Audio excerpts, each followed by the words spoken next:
International Drug Abuse Day. International Day Against Drug Abuse. এই drug অ্যাবিউজের দিনে এটা ধর্মনগরের কৃষ্ণপুর স্কুলের সামনে আমরা ওই গাড়িটাকে ডিটেন করি।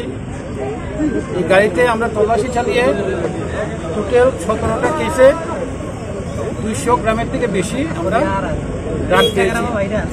এটা হলো হিরোইন। এটা মিজোরাম থেকে এসেছে, মায়ানমার থেকে এসেছে। কোয়ালিটি খুব ভালো, আপনারা দেখেছেন, আপনাদের সামনে হয়েছে।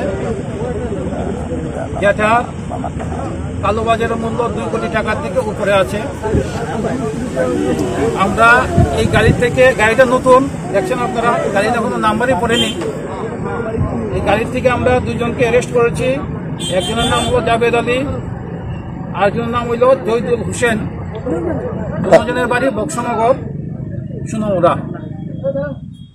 আমরা ধর্মনগর থানাতে একটা কেস নিয়েছি। এই কেসের ইনভেস্টিগেশন চলছে। ট্রাক সিজ হয়েছে, মানুষ অ্যারেস্ট হয়েছে, গাড়িটা সিজ হয়েছে।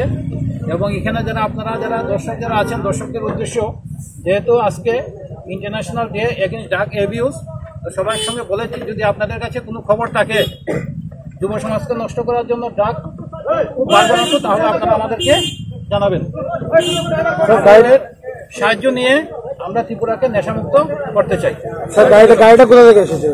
গাড়িটা মিজোরাম থেকে সাইডের দিকে এসেছিল, যাচ্ছিল সোনামুড়ার দিকে।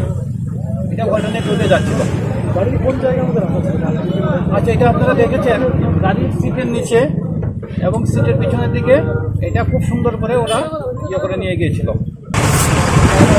পাওয়া গেছে প্যাকেট, সাবানের কেস 17 প্যাকেটে 200 গ্রামের উপর আমরা হিরোইন পেয়েছি, বিশুদ্ধ হিরোইন, যেটার বাজার মূল্য প্রায় 2 কোটি টাকার উপরে। 2 জনকে অ্যারেস্ট করা হয়েছে। একজন জাবেদ আলী, তার বয়স 30 বছর, বাড়ি বক্সনগর। আর একজন জয়দুল হোসেন, তার বাড়িও বক্সনগর, তারও বয়স 30 বছর। আমরা যে ড্রাগ পাওয়া গেছে এটাকে সিজ করেছি, গাড়িটাকে সিজ করেছি, 2 জন আসামিকে অ্যারেস্ট করেছি। ধর্মনগর থানাতে NDPS কেসে তদন্ত চলছে। গাড়িটা কোথা থেকে এসেছিল, কোথায় যাওয়ার কথা?